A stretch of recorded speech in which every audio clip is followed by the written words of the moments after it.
Hello, we're on day 25 and yesterday was about making sure each piece of stock that you bought had a job, so hopefully you got on okay with that. And today I'm sharing a little bit of advice for that will hopefully help sellers. So that is today's tip, and it's not answering questions twice. So we always get questions from buyers. If it's online, it might be come through on one of your selling platforms about what are the dimensions, what wood is it, is there any damage, can you send me pictures of that bit, can you send me a picture of something else. So, and then at a fair it might be the most common one is, do you take cards, do you deliver, whereabouts are you based, how can I get hold of you, are you on Instagram? So making sure that all of these questions we answer, so we don't have to keep answering the same question.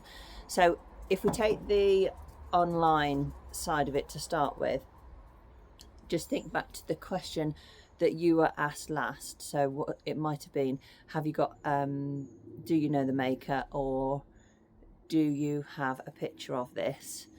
Have you already answered that in the listing so that nobody needs to ask it again? And the caveat to this is we'd have it all the time, don't we, where people ask us a question and it's usually what are the dimensions, and the dimensions are in the post. So if more than one person is asking that, it might be that you need to look at, are the dimensions obvious enough? Do they need moving up the listing a little bit more so that they're at the top so people hit them first, because sometimes people don't read all the way down. So if you've got the question already answered in your listing, is it clear and in the right position, would be a question, so edit that. And if you haven't got the answer in the listing, need to add it in. So using the questions that you're being asked to help you improve your listing, therefore help you sell your item quicker. And then on at a fair, for example, it might be, do you take cards, whereabouts are you based? So have you got, if you're getting questions like that, have you got your business name visible?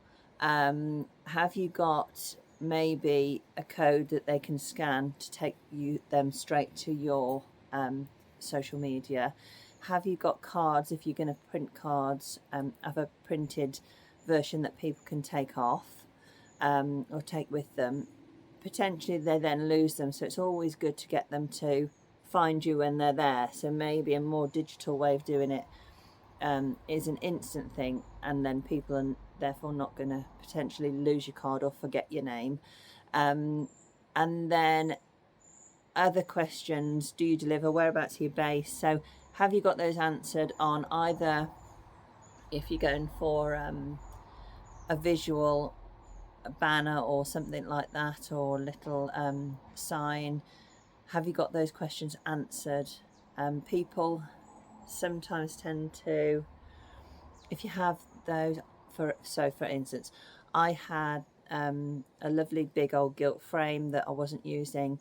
I put in some wood and then painted it with blackboard paint, and then answered a couple of questions on there. So my name, my social media, and whereabouts I'm based, and that I take cards as well. So people can usually they take a photo of that to find you later. So thinking about the questions is today's sort of advice. And what are the kinds of questions people are asking you, and have you answered them?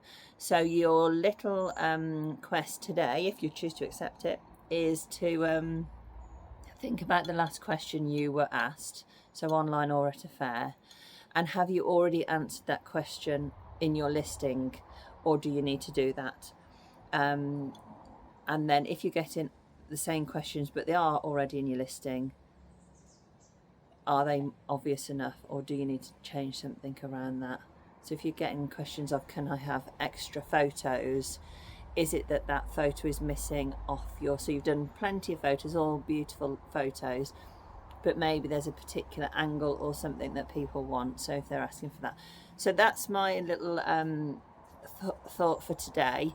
See how you get on, and maybe check out the questions you've been asked. Have you already answered them online? Or if it's do you take cards, have you created a little chalkboard, or however you want to do it, to say that you do, if that's something you get asked, so that people, if you do deliver and you do take cards, if people know that when they approach your store, rather than having to ask you, they may be more inclined to spend a bit more money with you, or come to your store because they've run out of cash but they've got a card. So that's my tip for today, and I'll see you tomorrow for day 25. Have a lovely day. Bye.